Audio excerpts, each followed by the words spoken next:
You're looking at a live picture from our new College Institute Skycam in Martinsville. Clouds are here. We have some rain around, even a few rumbles of thunder. Looks like the chance for thunderstorms will diminish here over the next couple of hours, but the chance for spotty showers will be with us all night long. Let's head on over and show you the radar picture. Heaviest rain now leaving areas near Lynchburg, and we'll soon be heading outside of the viewing area. Northern Appomattox County still dealing with some pretty heavy rain. We also have some heavier downpours being reported out across parts of Carroll, Floyd, and Franklin counties.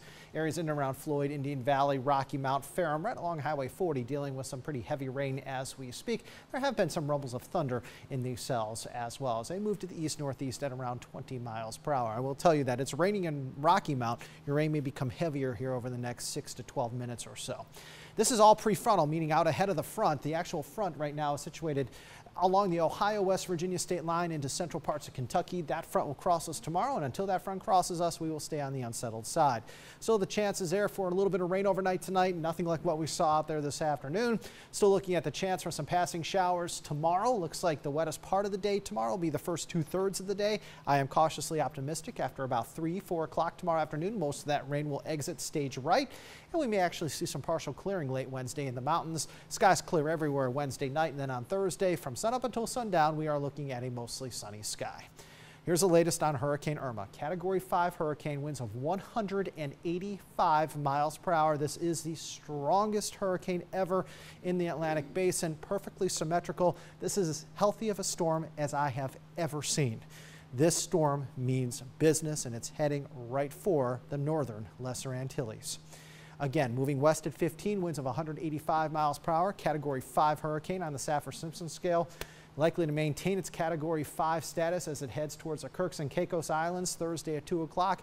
May weaken a tad to a Category 4 as we head into the weekend. And this will probably go over the northern tip of Cuba. Keep in mind, Cuba is very mountainous. That will be the main reason to, I think, tear this thing apart just a little bit. Once it gets in between Florida and Cuba near Key West, that's when I think it's going to start to make its northerly turn. Could actually hit Tampa Bay as we head into Sunday night or Monday as a landfall. So we'll continue to watch this very, very closely for you here at Storm Team 10.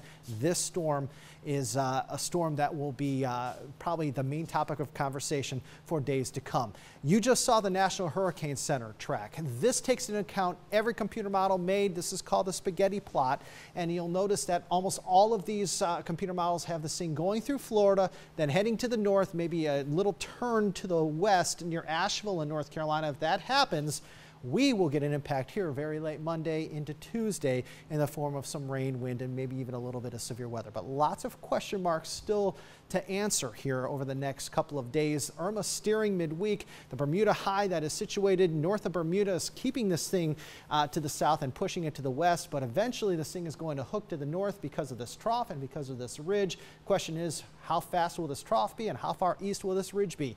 Once those questions are answered, we'll know where this thing turns to the north and where it will likely make landfall. But Florida really needs to take notice of this thing because it is looking like it's going to be initially a Florida storm here in the U.S. before it starts to move to the north. 68 in Lexington, 72 in Smith Mountain Lake, 82 Danville, 66 in Wytheville. Your extended forecast. Temperatures in the 70s for the next week. Thursday, Friday, Saturday, and Sunday, we are partly to at times mostly sunny and dry. Your forecast late Monday and Tuesday is completely dependent upon the track of Hurricane Irma, but the weekend is looking very nice for outdoor plants.